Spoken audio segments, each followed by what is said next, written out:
Velkommen til nødja fuglatáttin. Kommande viknar får vi ta oss om fuglaslø som av suttja nu av vetrartøy. Første fugleren som vi får ta oss om den krinche og kimelige smyrilen.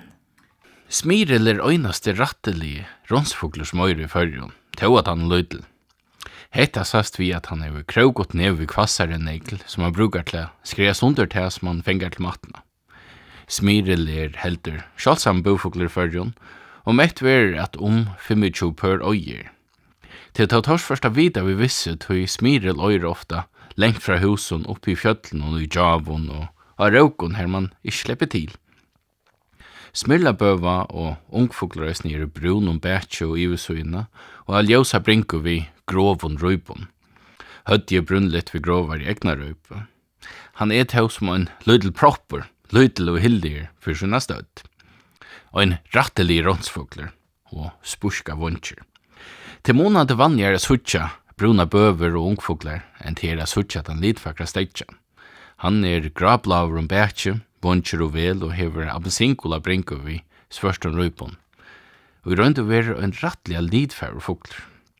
Ta hitje et fuglen så suttja Smyril som jeg til kanskje bare øyn ut av 20 ferien at det suttja en lidfakran stegja som ofta så det bruno fuglarna man bereia vi.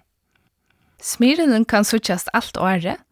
Tåren lattast at suttja av heste, ta i fera fuglar ur til dømes Oslandet, leggja løyina fram vid fyrjon. Ta tidkjest ønso at smyrilaner norrande fra ferast samstunde som støynstølpenar, som tar mot damer vel at ekta.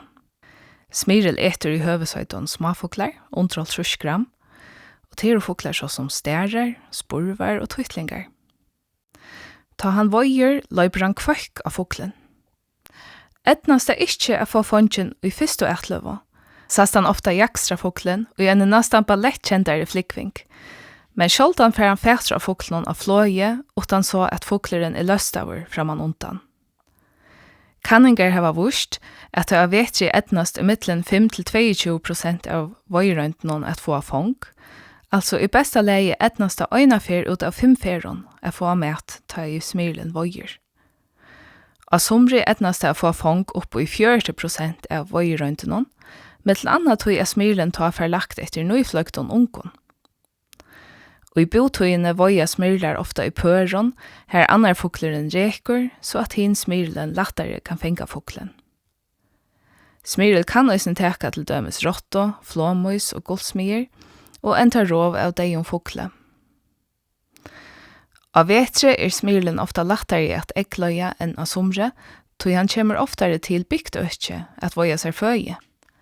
Ta sauna småfuglaner i større mån nær husen, og heita lokkar i større mån Smyrilen i bygdøkje at voia, samanborde vi ta fuglaner og spjatter i landslænen.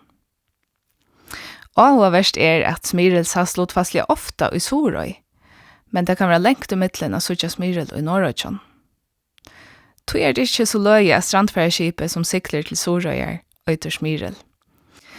Hette då helst meira tenkt at hvordan landsleier hotta, heldre enn nøktene av Smyrilon og i Øtjenon.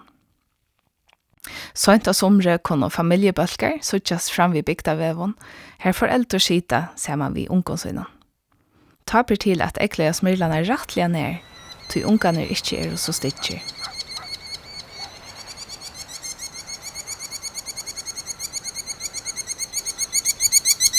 Smyril øyer vuja i Nord-Europa, Asia og Nord-Amerika. For nøkken Arne sier han, det var jo vidtjøy en eldre mann i Klaksvøk. Og som jeg ånder så åtte han imiskar utstappet av fuglar som stod inn i Hitler. Og han åtte i øysnøyna så vekra uklo og en uklobønta. Jeg spurte han kvinne han finnes seg uklene, og han sverre at han skått igjen, og han helt at det var en Smyril. Det måtte jeg spørre sinter inntil, til skulle man skjøta Smyril. Jo, honom domte ikke Smyril, til Smyril etter stæra, og han var så øyelig gøy ved stærane. Og i det halte jeg tog ikke til vanligt at Smyril var skåten for å være stærastående.